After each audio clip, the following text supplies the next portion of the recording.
Hoy nos toca Romanos 12. Saludamos desde aquí a los que nos ven en directo, en especial a Gabriela en Barcelona y también a toda nuestra familia en Asturias.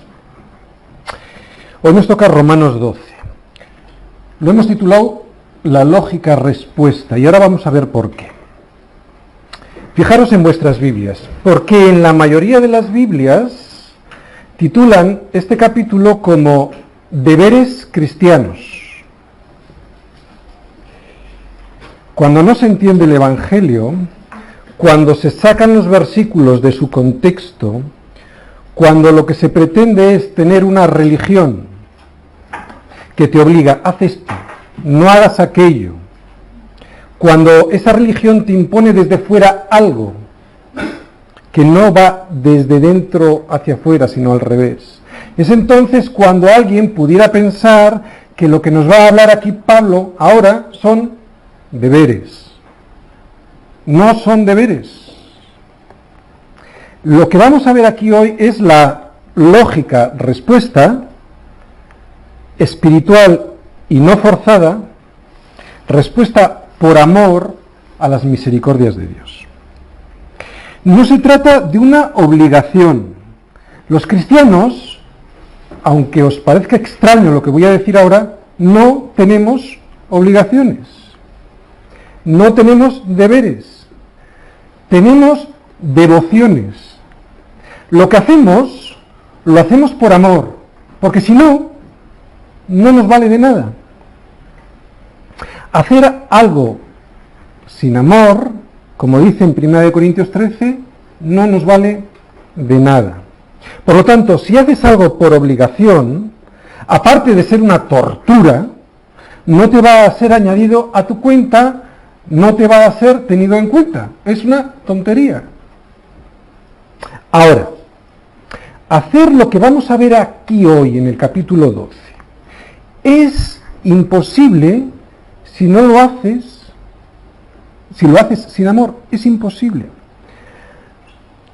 Pero para hacer algo por amor, ¿qué es lo que hay que cómo tienes que estar? Tienes que estar enamorado, ¿no? Aquí está el gran fracaso de muchos cristianos, que no están enamorados de Cristo. Cuando uno está enamorado, lo entrega todo sin pedir nada a cambio. Es por el puro placer de hacerlo, de agradarle al otro. Y yo quiero agradar a mi Señor, aquel Señor que me amó a mí primero, antes que yo le amara a Él. ¿Cómo le iba a amar yo si estaba muerto? Me tuvo que despertar, me tuvo que levantar de entre los muertos, como a Lázaro igual. Me dijo, Tony, sal fuera. Y Tony salió. Fue por el puro afecto de su voluntad. Fue por iniciativa de Él. Fue porque Él me amó primero, no yo que le odiaba. ¿Sí? Le odiaba. Nos lo dice Romanos 3. ¿Qué nos dice? Como está escrito, no hay justo ni aun uno. No hay quien entienda, no hay quien busque a Dios. Todos se desviaron, a una se hicieron inútiles. No hay quien haga lo bueno. Nadie, ni aun uno.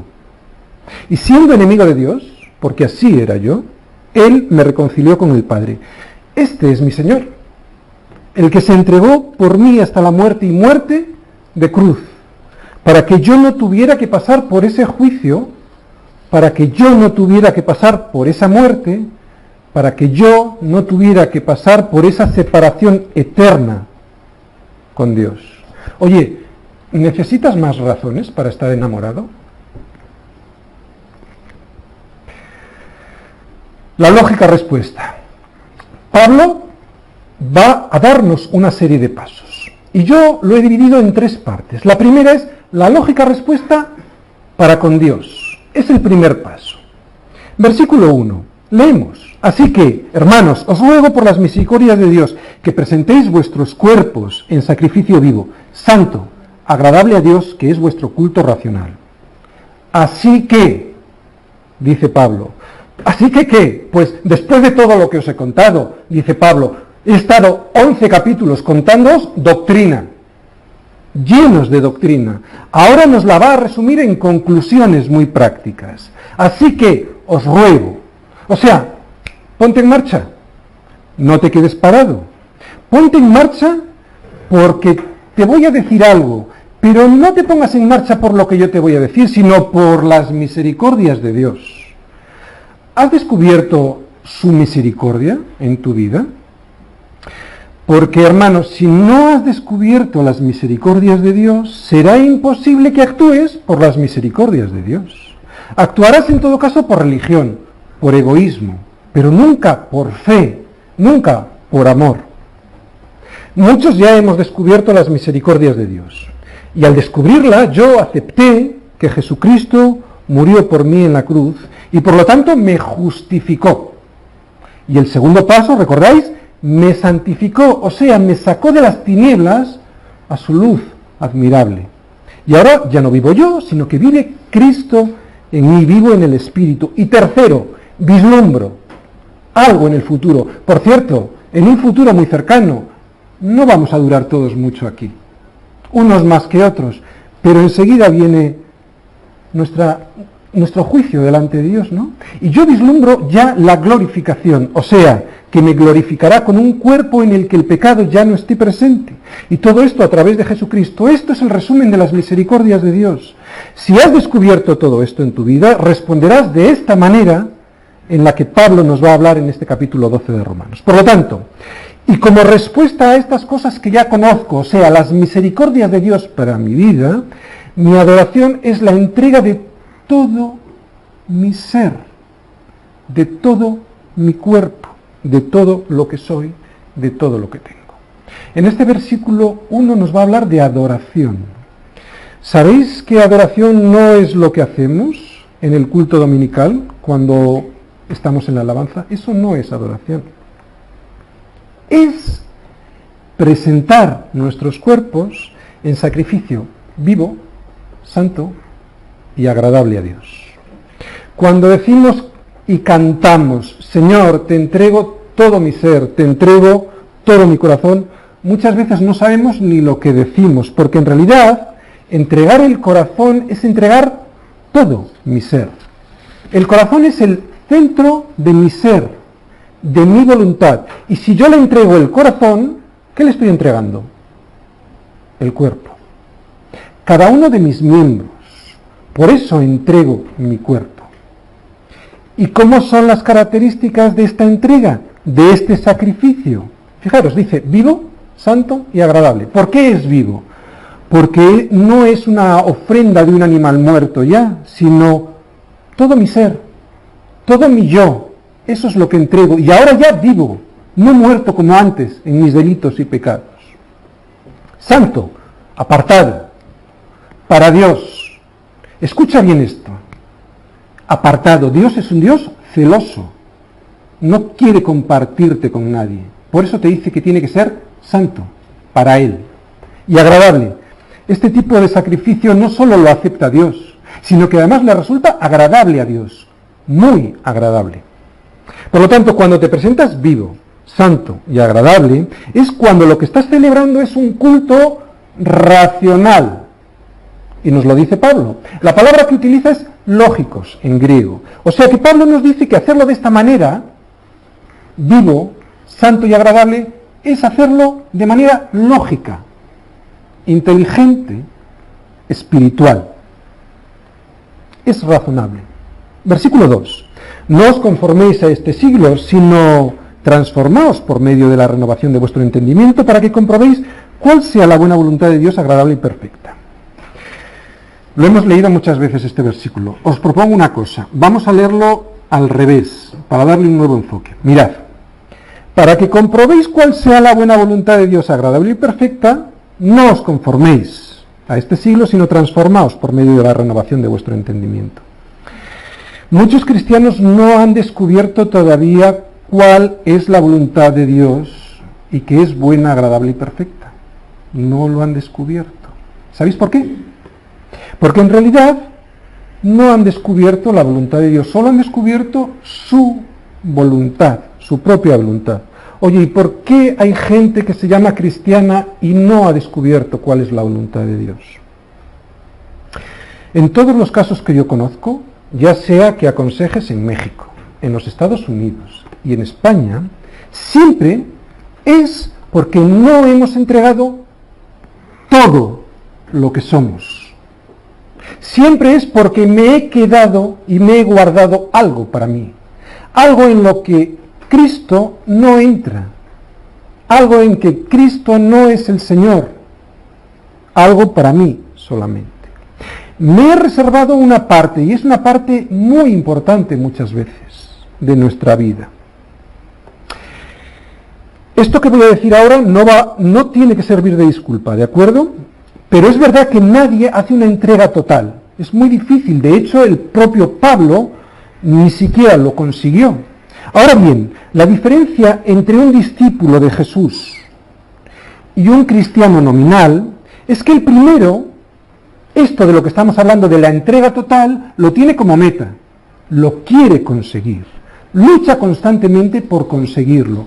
Y el otro, el cristiano nominal, en esta carrera ni siquiera se presenta en la salida. Ni se presenta, ni se le espera. Pablo nos dice en Filipenses 3:12, no que lo haya alcanzado ya, ni que ya sea perfecto, sino que prosigo por ver si logro asir aquello para lo cual también fui asido por Cristo Jesús. ¿Veis? Pablo tampoco dice que sea perfecto, pero se trata de ese deseo de verdad, de ser cada vez más y más como Cristo. O sea que no te vale con tocar la guitarra en la iglesia, no te vale con cantar en la iglesia, no me vale con predicar en la iglesia.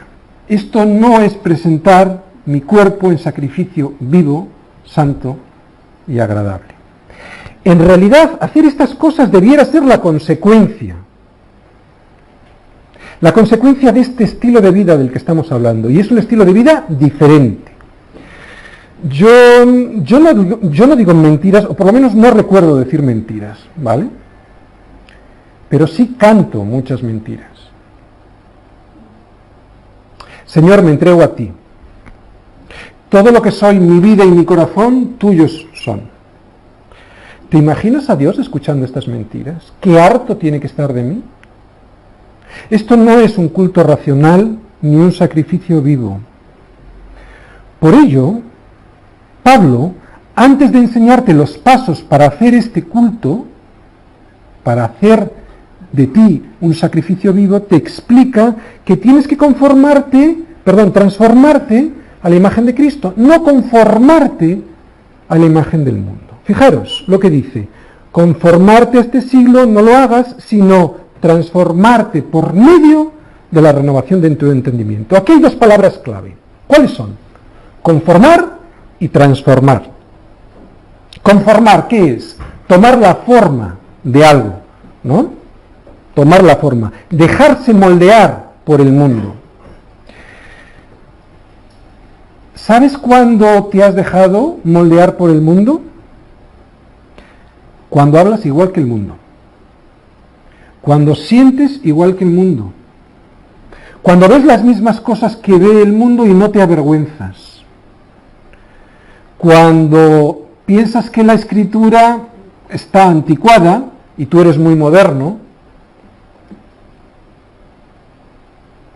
Y claro, me tengo que modernizar.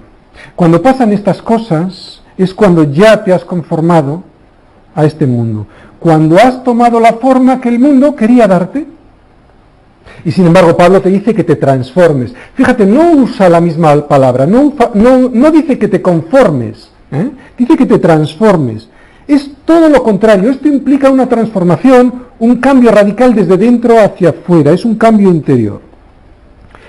Pablo no dice que sustituyas una forma por otra, por eso no utiliza el mismo verbo.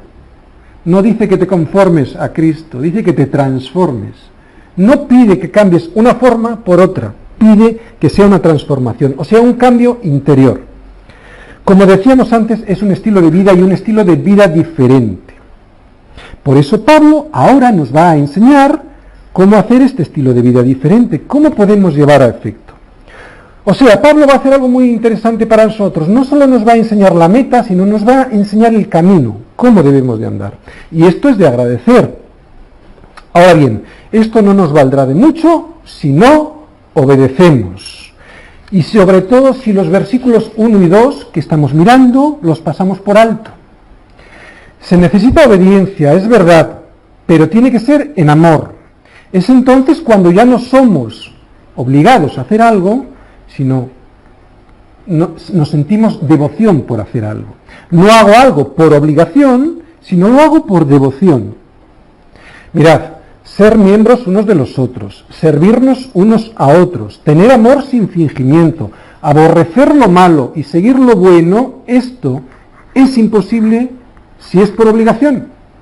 No lo intentes, no lo vas a conseguir. Solo se puede conseguir por amor, por devoción. Solo se puede conseguir si entendemos estos versículos 1 y 2. Os los voy a resumir. ¿Quieres ser útil? ¿Quieres servir? Pues primero adora. Sé un adorador. Pero un adorador como nos acaba de decir Pablo, no de guitarra y de canción, sino un sacrificio vivo, santo y agradable. El propósito de ofrecernos así, como sacrificios vivos, no es ni místico ni monástico, es eminentemente práctico. Lo vuelvo a repetir. El hecho de presentarte como sacrificio vivo no es místico, como piensan los católicos, ni monástico, encerrándose en un sitio, sino es eminentemente práctico, es para trabajar, para ponerte a trabajar. Y este es el camino, adoración y servicio. Adoración lo hemos visto en el versículo 1 y 2, y ahora vamos a ver el servicio. Versículo 3 dice, ahora vamos a ver la lógica respuesta con otros cristianos. Versículo 3, digo pues, por la gracia que me es dada, a cada cual que está entre vosotros, que no tenga más alto concepto de sí que el que debe de tener, sino que piense de sí con cordura, conforme a la medida de fe que Dios repartió a cada uno.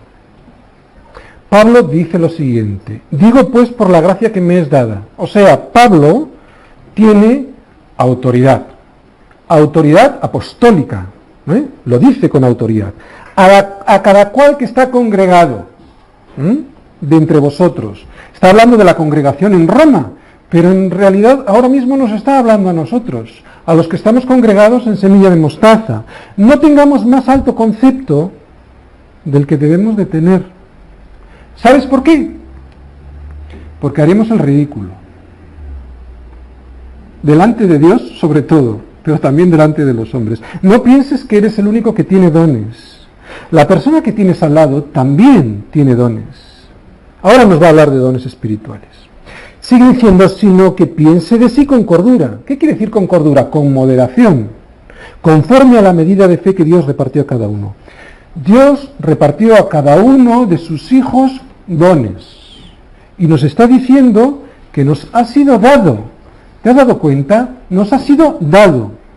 Es muy importante tener en cuenta esta verdad bíblica, que el don que tienes te ha sido concedido por gracia, es un regalo. O sea, no es algo que vas a conseguir o que tienes que alcanzar, es algo que te ha sido concedido. ¿Por qué? Porque todo es de Él, por Él y para Él. ¿Cantas? Es de Él, por Él y para Él. ¿Tocas un instrumento? Es de Él, por Él y para Él. ¿Enseño? Es de Él, por Él y para Él. Orgullo fuera.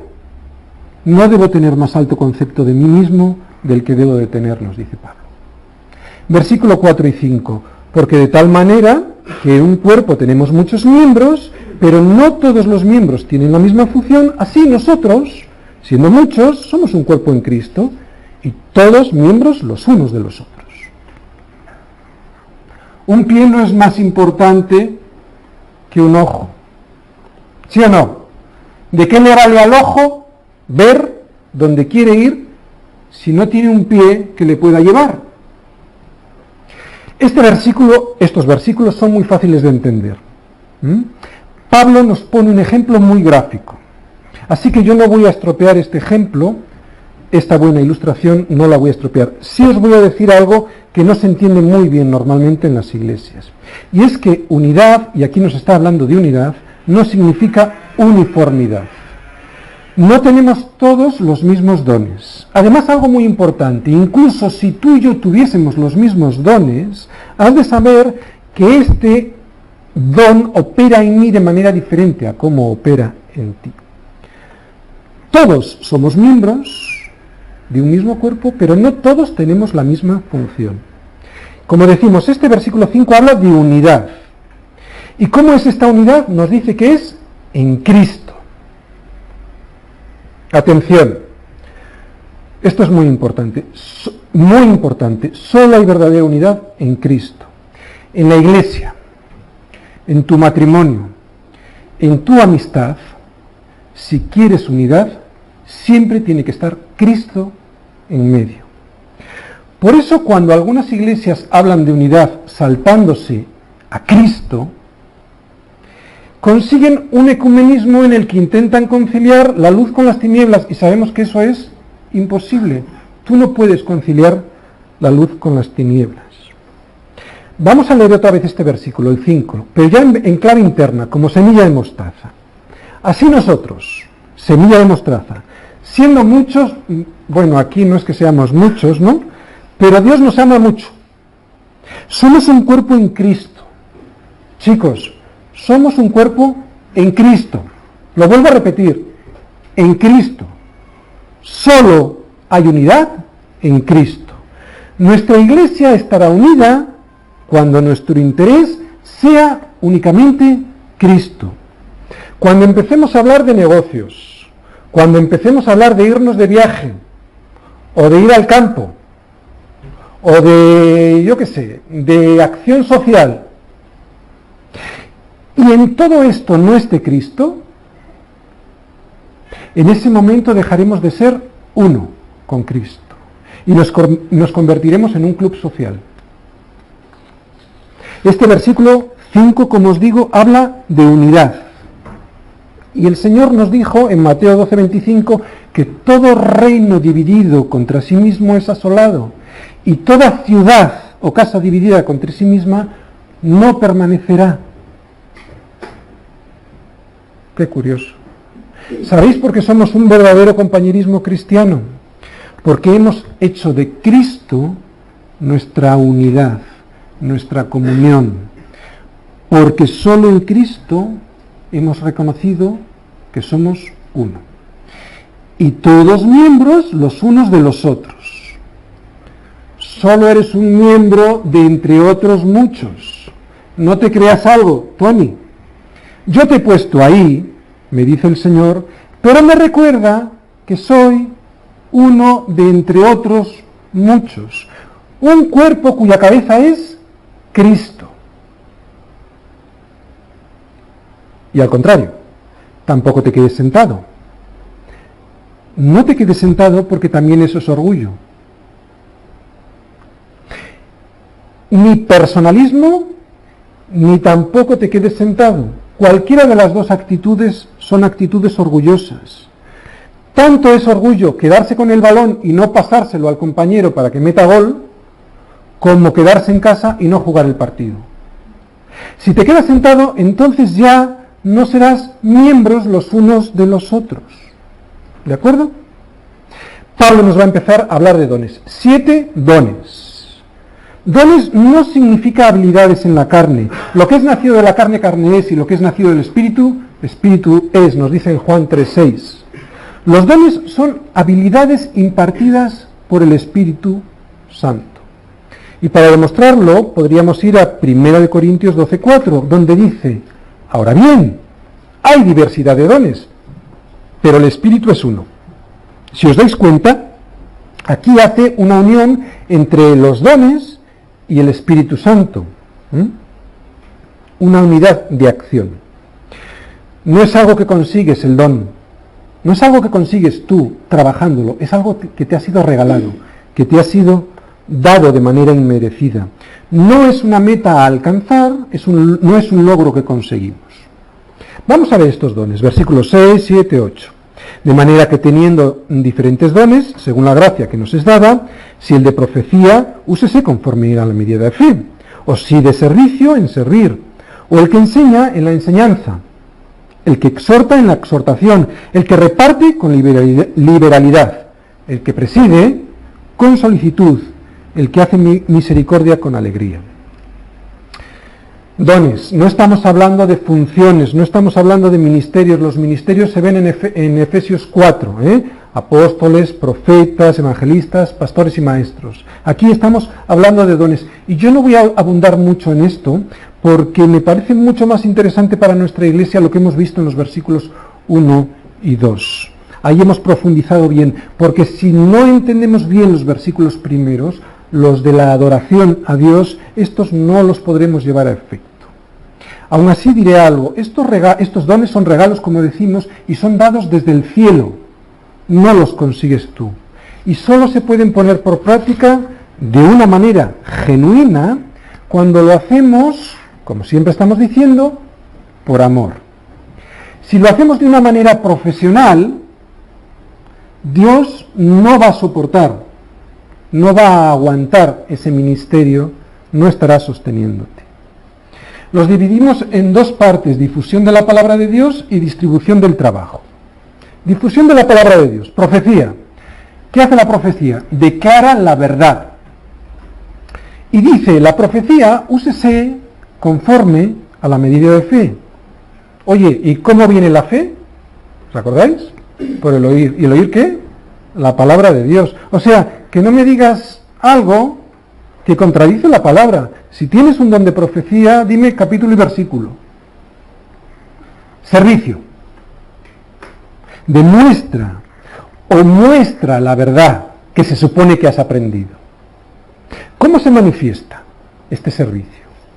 Pues en toda clase de ayuda práctica que nos damos unos cristianos a otros en el nombre de Jesús, ¿no? Mirad, cuando yo necesito ir al aeropuerto y alguien me lleva, me está prestando un servicio increíble. No porque yo necesite que me lleve, porque puedo tomar un taxi. Hace algo mucho más que eso. Me está sirviendo en el Señor y yo lo agradezco enormemente. Está demostrando lo que previamente ha aprendido. Por eso la profecía declara la verdad y el servicio la muestra. Enseñanza, define la verdad. El maestro, ¿qué es lo que hace? Enseña la palabra de Dios. Y ahora viene la exhortación. ¿Qué hace? Demanda la verdad. Fijaros, Pablo nos ha estado enseñando en estos primeros 11 capítulos doctrina. Nos ha enseñado. Pero a partir de ahora, Pablo lo que hace sobre todo es exhortar. O sea, nos va a reclamar que hagamos algo. Nos va también a animar que lo hagamos. Cuando tú tienes una consejería pastoral, muy buena parte del tiempo la dedicas a escuchar, pero buena parte también la dedicas a exhortar, a animar, a recomendar a la persona que termine por hacer eso que necesita hacer. Pues aquí Pablo nos está exhortando. Fijaros en el versículo 1 lo que nos decía. Os ruego. Esto es una exhortación, o sea, os demando. Ya no está enseñando doctrina, como decíamos. Está rogando, está demandando, reclamando, está animando a que se haga algo. Y fíjate en el versículo 9 cómo lo va a hacer. Dice, el amor sea sin fingimiento. O sea, chico, que no seas un hipócrita. Algo así nos está diciendo. Y todo así hasta el versículo 21. Todo este capítulo 12 es una exhortación, un ánimo a hacer lo que previamente Pablo nos ha enseñado. Atender aquí. Pablo nos exhorta, pero también nos ha enseñado. Enseñanza sin exhortación produce teólogos, dogmáticos, ovejas gordas que no se mueven. Esto es enseñanza sin exhortación. Solo aprendes. Pero está el caso contrario. Gente que exhorta a hacer cosas, pero donde no hay enseñanza.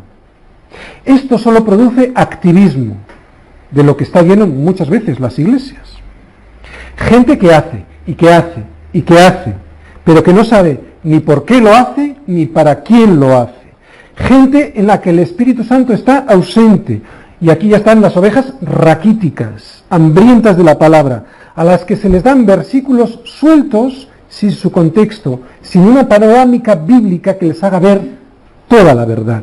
Ovejas a las que sus pastores no les llevan a pastos verdes. Y en el equilibrio está la virtud. La enseñanza define y la exhortación anima, te demanda que hagas algo. Una vez que estás bien informado por la palabra, ahora te exhorto a que cumplas, dice Pablo. Y ahora te voy a decir lo que tienes que cumplir, ¿no?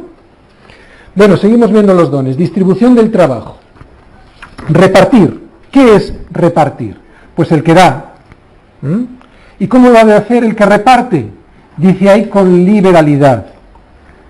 ¿Qué es liberalidad? Pues es una forma diferente a como el mundo da.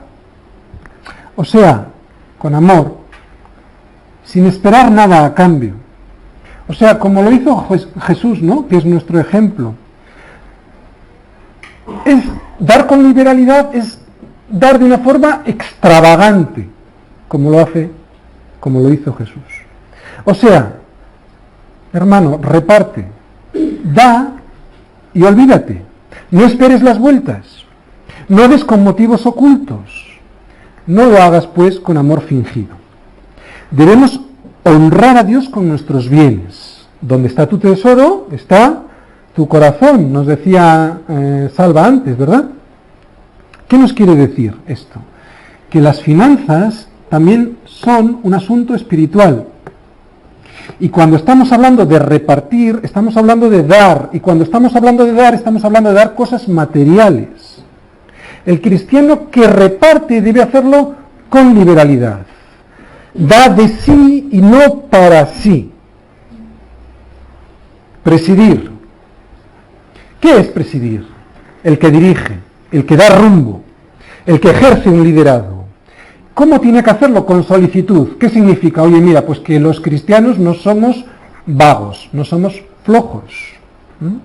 No hay lugar en la iglesia para los vagos, para estas personas que eluden su responsabilidad. Misericordia. Cuando se visita a un enfermo o se habla con un acongojado por algún problema, cuando alguien necesita compasión, comprensión, ánimo, pues se le acompaña. ¿Y cómo nos dice Pablo que tiene que hacer? Sé esto, con alegría. O sea, no vayas con tristeza, has de hacerlo con alegría. El cristiano que practica la misericordia tiene una sensibilidad especial para detectar cuando alguien tiene un problema, cuando alguien tiene una angustia, y directamente va donde él a animarle, a aconsejarle, a exhortarle, y lo hace con alegría. Oye, ¿cuál de estos 7 dones te ha dado Dios? Porque a todos nos han sido dados dones. Piénsalo. Y todo como ha de hacerse, hay una motivación. Lo venimos repitiendo muchas veces. Pablo constantemente en sus cartas nos lo dice, y la motivación es el amor. El amor. Y la motivación es el amor, y lo vamos a ver a partir del versículo 9 ahora que vamos a leer. El amor dice, sea sin fingimiento. O sea, no seas superficial, no seas un hipócrita. No lo hagas por apariencia. Aborreced lo malo, seguid lo bueno. ¿Qué es aborrecer? Repudiar, detestar, odiar con todas tus fuerzas lo malo. Y sin embargo, dice seguid. En el griego dice literalmente, significa estar pegados a, adheridos a. No nos vale de mucho detestar lo malo si no estamos pegados a lo bueno. De hecho, no es posible que un cristiano aborrezca lo malo y no desee seguir lo bueno. Es imposible. Cuando Cristo llega a tu vida como un huracán, entonces no solo aborreces lo malo, sino que siempre estarás pegado a lo bueno. ¿No te pasa esto?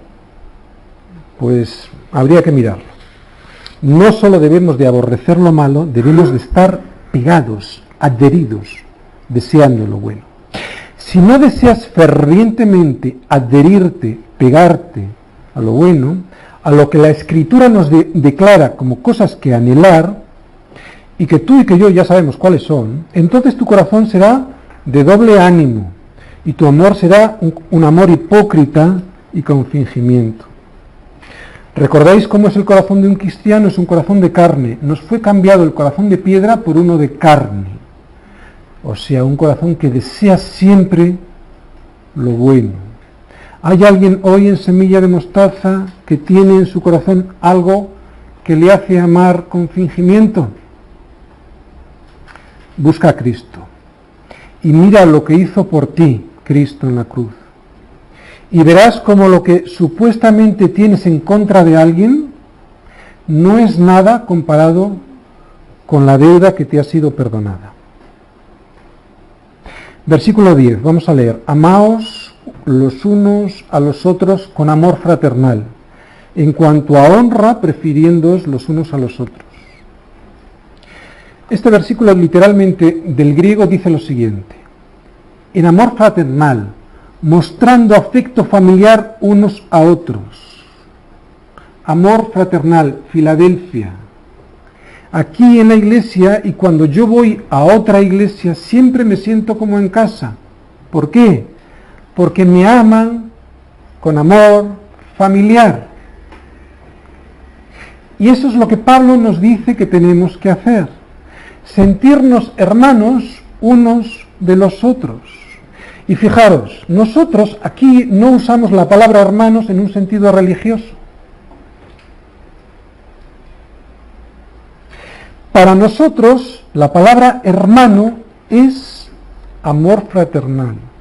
Si yo te llamo hermano es porque me siento de tu familia y te amo como si fueras de mi familia. Es un amor, si no, no lo llames a nadie hermano, por favor. Es un amor comprometido. Es un amor que no espera nada del otro. Es un amor que lo que produce es un deseo de estar con la familia. Como nos hablaba Cata antes, es un deseo de estar con la familia. Oye, ¿no deseas estar con tus hermanos? Malo. ¿Prefieres estar con la gente que no es cristiana? Malo. Algo grave pasa en tu vida. Amor por los amigos, amor por la familia. Esto es lo que nos está diciendo Pablo, ¿no? Preferirnos los unos a los otros. Nosotros sentimos esto, yo lo sé, porque me lo habláis muchas veces, que deseáis estar juntos unos con otros. Esto es lo que nos acaba de decir Pablo, que nos preferimos los unos a los otros. Versículo 11. En lo que requiere diligencia, no perezosos, fervientes en espíritu, sirviendo al Señor. Os explico este versículo. ¿Hay algo en la iglesia que precise diligencia? Muchas cosas. Llegar a la hora, al servicio dominical, venir a los ensayos de alabanza, conectar los aparatos, los micrófonos para que todo funcione, preparar unas palabras para compartir con los hermanos. Esto requiere diligencia. O sea, que no seas un vago, no seas perezoso, hazlo con diligencia. Sigue diciendo, fervientes en espíritu sirviendo al Señor. ¿Sabéis lo que es ferviente?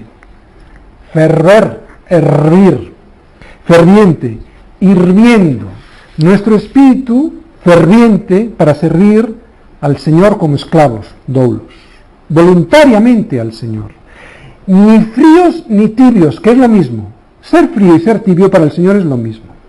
No podemos ser ni fríos ni tibios, sino fervientes, calientes en nuestro servicio al Señor.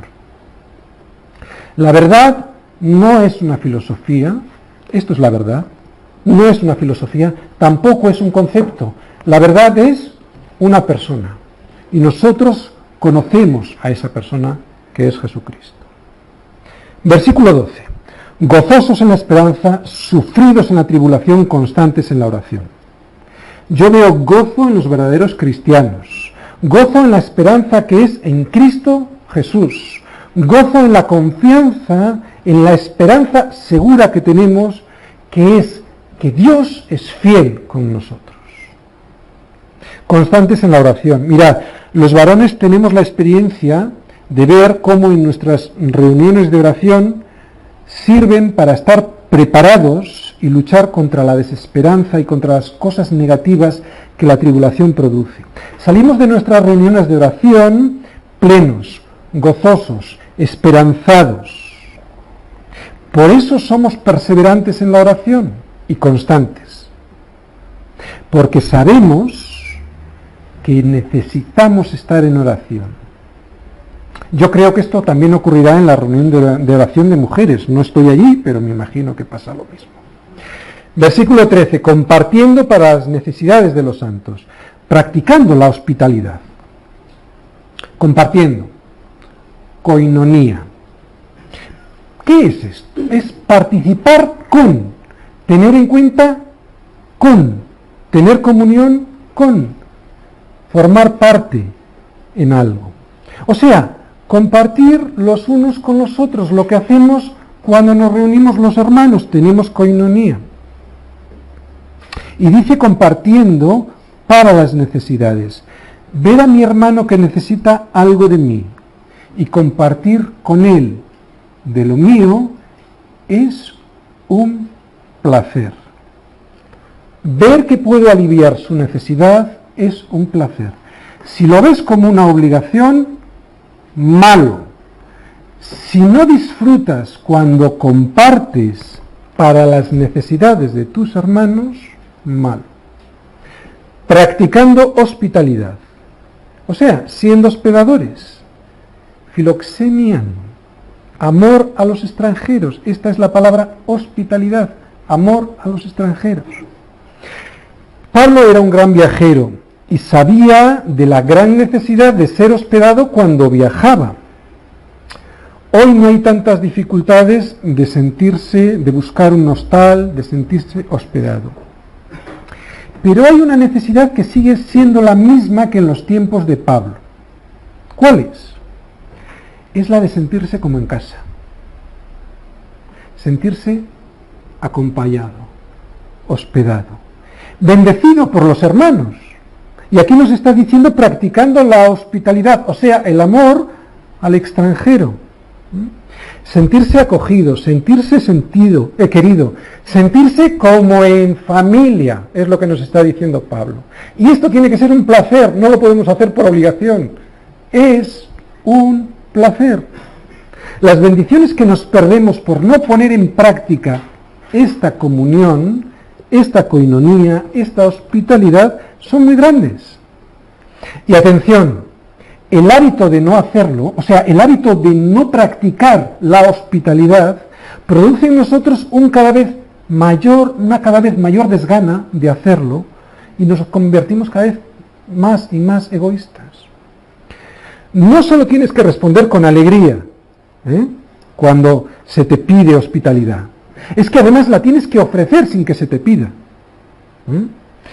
Mateo 25:35, apuntar. Mateo 25:35. Fui forastero y me recogisteis, decía el Señor. Y le preguntaban, ¿cuándo lo hicimos, Señor? Y él respondía, cuando lo hicisteis a uno de estos mis hermanos más pequeños, a mí me lo hicisteis. Esto en nuestras casas, pero también la iglesia tiene que ser un hospital para servir, para ayudar, para hospedar a los que necesitan encontrar a Cristo. Hospital tiene la misma raíz que hospitalidad. Por eso la iglesia es un hospital. De hecho, hoy aquí seguramente hay muchos enfermitos, enfermos de rencor, de ira, incluso de aburrimiento.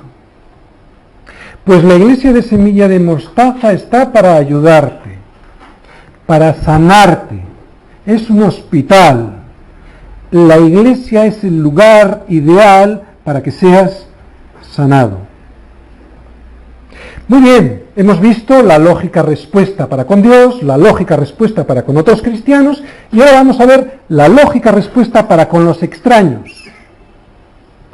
Fijaros, aquí al estudiar este capítulo me ha producido una sensación muy fuerte. Mirad, hasta el versículo 13 Pablo utilizaba participios con una función imperativa, pero a partir del versículo 14 Pablo utiliza verbos de modo imperativo.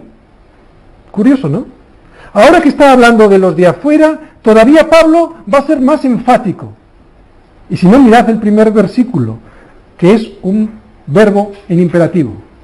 Bendecid, nos dice el versículo 14, a los que os persiguen. Bendecid y no maldigáis. O sea, no es una opción. Bendecir, eulogeo, hablar bien. Esta es una seña de identidad cristiana.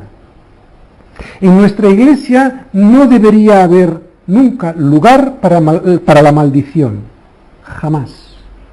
Bendecid a los que nos persiguen. Versículo 15. Gozaos con los que se gozan, llorad con los que lloran. O sea, no solo con los hermanos en la fe, sino también con los de afuera. En la vida unas veces se llora y otras veces se ríe, y yo tengo que aprender a gozarme con los que se gozan y a llorar con los que lloran, con los demás. Si yo disfruto cuando a alguien no le salen bien las cosas, algo no funciona. Y si en vez de gozarme en las alegrías, siento celos o envidia, pues algo no funciona. Eso es lo que hace el mundo, pero no lo que hace un cristiano. Versículo 16. Unánimes entre vosotros, no altivos, sino asociándoos, fijaros esta palabra que vamos a hablar ahora, asociándoos con los humildes. No seáis sabios en vuestra propia opinión. Unánimes, un mismo sentir, pensar igual, sentir igual que el pastor. No, no, estáis dormidos, no. ¿Igual que quién? Que Cristo. Que Cristo. Asociándoos, dice ahí. O sea, ¿sabéis lo que quiere decir esto? Dejarse llevar, ser arrastrado con. ¿Con quién? Con los humildes. Bienaventurado el varón que no anduvo en consejo de malos, ni estuvo en camino de pecadores, ni en silla de escarnecedores se ha sentado. Salmo 1:1. ¿Conoces a alguien así? Huye. Huye. ¿Conoces a alguien que es pobre en espíritu? Una persona quebrantada delante de Dios, una persona que ora. Pablo te dice, asóciate, pégate a esa persona, déjate llevar por él, déjate arrastrar por él. Esto es lo que significa asociándoos. O sea, que sea tu socio, que sea tu influencia. Dios resiste a los soberbios. No te asocies con uno de esos que se llaman cristianos, pero que cada vez que abren la boca es para humillar y para maldecir, no para restaurar. No te asocies con alguien que destruya a las personas de palabra o de hecho, de viva voz o por escrito. Huye. Nos recuerda también el Proverbio 3:7, que no seamos sabios en nuestra propia opinión. Esto lo que nos declara es que no debemos de ser soberbios. El cristiano es humilde. Versículo 17.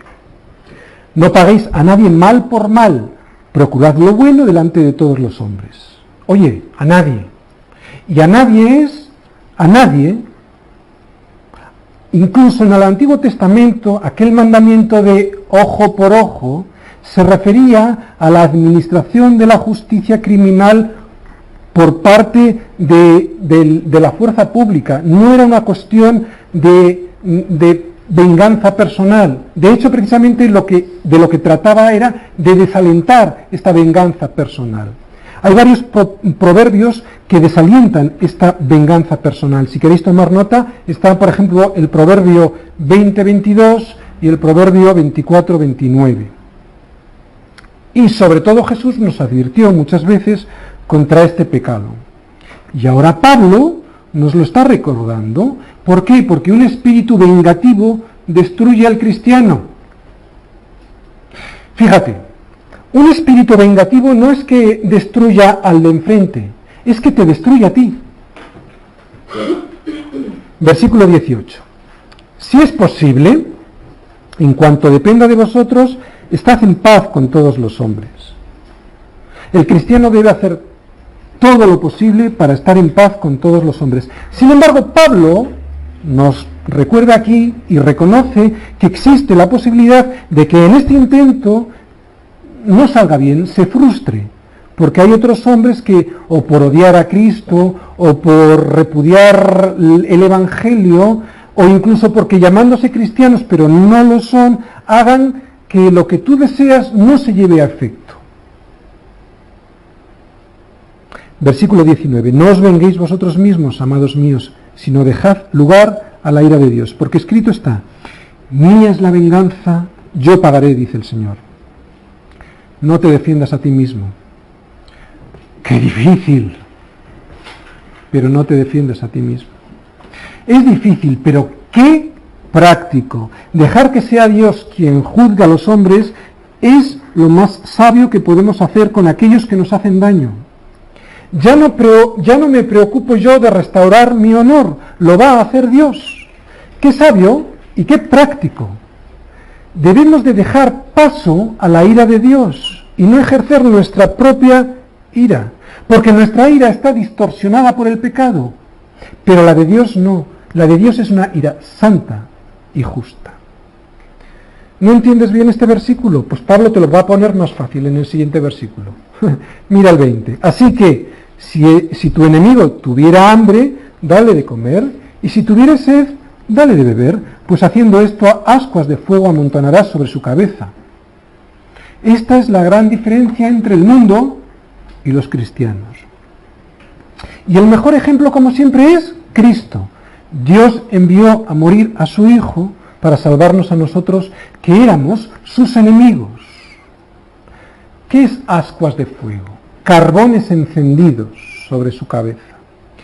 Vamos a estudiar bien este pensamiento. Fijaros, esto significa, este pensamiento es que al hacer el bien a tu enemigo, él se sienta avergonzado y cambie de actitud. Pero atención, no se queda aquí la cosa.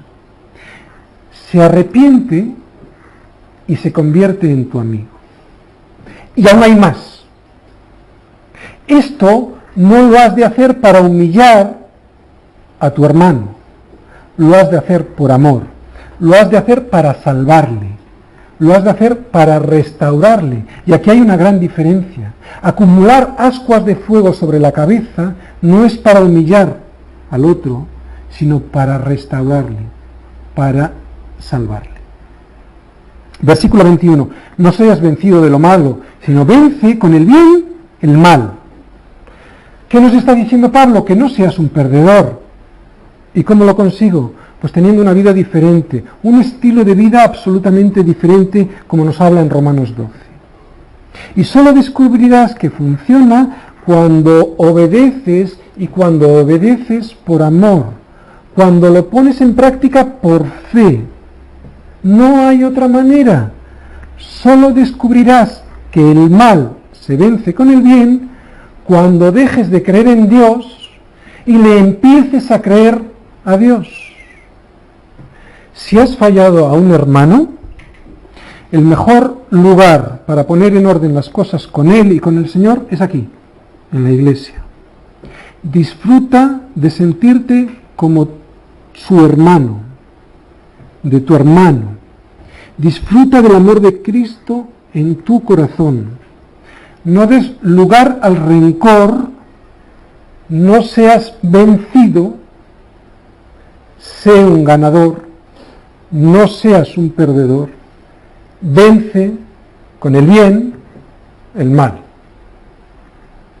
Vamos a orar.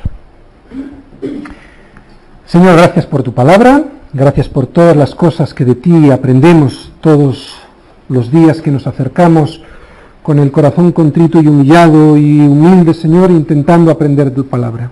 Gracias por todas las enseñanzas Quisiéramos, Señor, poner por práctica esto. Danos las fuerzas, ayúdanos, Señor, anímanos a poder conseguir esto. Todo en el nombre de Jesús.